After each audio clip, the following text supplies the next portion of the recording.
Di dalam catatan Cina mengatakan kerajaan Langkasuka ini besar dan hebat. Cina memanggil Langkasuka dengan bahasanya Cina Lang Yasiu.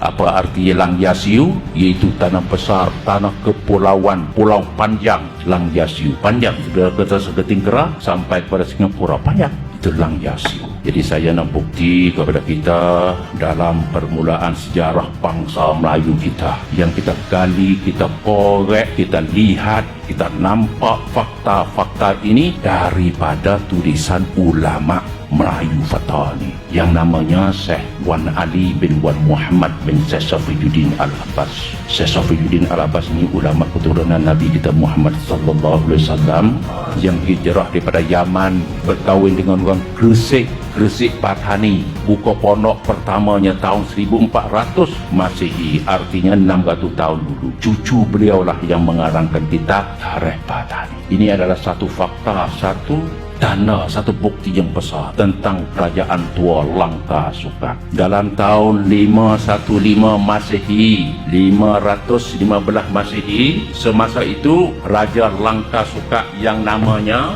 Maharaja Bagadatta. Raja Bagadatta ini memeluk agama apa?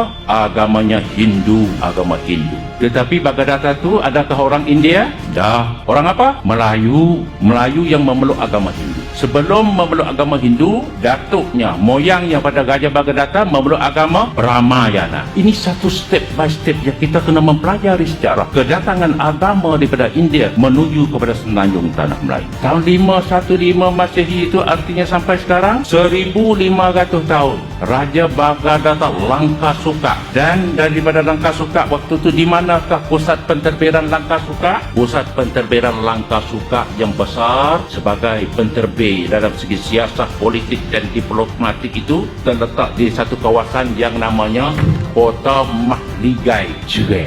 Jerai itu bahasa Pataninya di Kelantan. Jerai itu kalau bahasa Kedah dia panggilnya Jerai.